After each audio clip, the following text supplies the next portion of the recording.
Welcome to स्वयं current affairs. आज है 15 जुलाई 2022। 15 जुलाई 2022 के जितने भी इंपॉर्टेंट क्वेश्चन बने हैं उनके बारे में आज हम जानेंगे। तो चलिए शुरू करते हैं। हमारा पहला question, WEF gender gap index 2022 के अनुसार भारत की रैंक क्या है? तो भारत की रैंक है 135वीं, यानी ऑप्शन नंबर ए हमारा सही हो जाएगा। विश्व आर्थिक मंच यानी WEF की वार्षिक जेंडर गैप रिपोर्ट 2022 के अनुसार भारत को लैंगिक समानता के मामले में 135वें स्थान पर रखा गया है। पिछले साल 2021 में 156 देशों में भारत की रैंक 140 थी। आइसलैंड ने सूचकांक में 146 देशों के बीच दुनिया के सबसे अधिक लिंग समान देश के रूप में अपना शीर्ष स्थान बनाए रखा है। बात करें ग्लोबल जेंडर गैप रिपोर्ट की, तो global gender gap report 2022 WEF द्वारा वार्षिक प्रकाशन का 16वां संस्करण है। ग्लोबल जेंडर गैप इंडेक्स को पहली बार 2006 में विश्व आर्थिक मंच के द्वारा 4 आयामों आर्थिक अवसर, शिक्षा, स्वास्थ्य और राजनीतिक नेतृत्व में देशों के लिए लिंग अंतर की तुलना करने के लिए पेश किया गया था। हमारा नेक्स्ट क्वेश्चन है PIMS, जो कि 1 अक्टूबर 2022 से लागू होगा। इस PIMS में P का क्या अर्थ है? तो इसका अर्थ है पेपर, यानी ऑप्शन नंबर सी हमारा सही हो जाएगा। पेपर इंपोर्ट मॉनिटरिंग सिस्टम यानी PIMS 1 अक्टूबर 2022 से लागू हो जाएगा। पिम्स के अनुसार यानी PIMS के अनुसार एक आयातक को कागजों के आयात के बारे में ऑनलाइन अग्रिम जानकारी देनी होगी और उसे एक पंजीकरण संख्या मिलेगी। विदेश व्यापार महानिदेशालय ने कागज के प्रमुख उत्पादों की आयात नीति में संशोधन कर पेपर इंपोर्ट मॉनिटरिंग सिस्टम शुरू किया है। हमारा नेक्स्ट क्वेश्चन है, किस भारतीय राज्य ने मंकी पॉक्स के एक संदिग्ध मामले की सूचना दी है?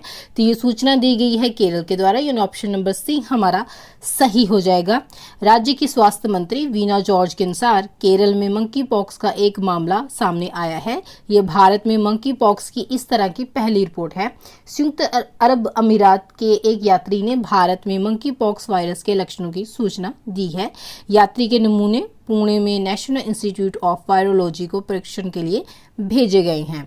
हमारा नेक्स्ट क्वेश्चन है, टाइम्स पत्रिका की 2022 की दुनिया की 50 महानतम जगहों की सूची में भारत के किस राज्य और शहर का नाम है?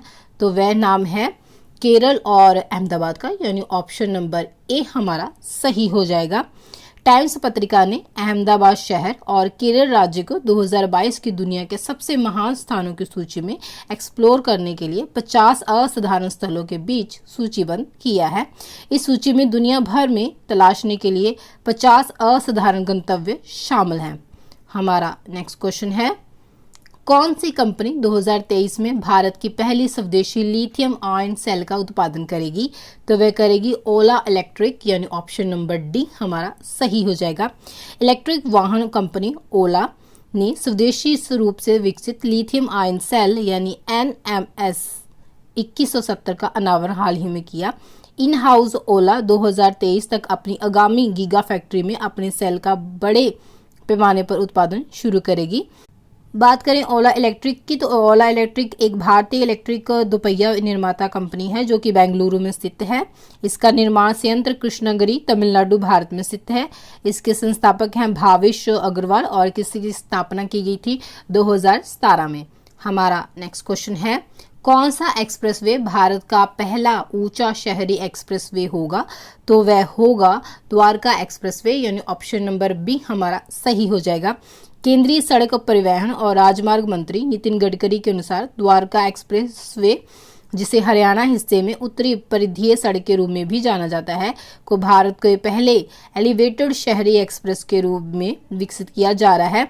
द्वारका एक्सप्रेसवे दिल्ली गुड़गांव एक्सप्रेसवे, जो कि दिल्ली, जयपुर, हैदराबाद, मुंबई शाखा का स्वर्णिम चतुर्भुज का हिस्सा है और मुख्य रूप से पश्चिमी दिल्ली के यात्रियों से गंभीर यातायात भीड़ का अनुभव करने वाली मुख्य सड़कों पर दबाव कम करेगा।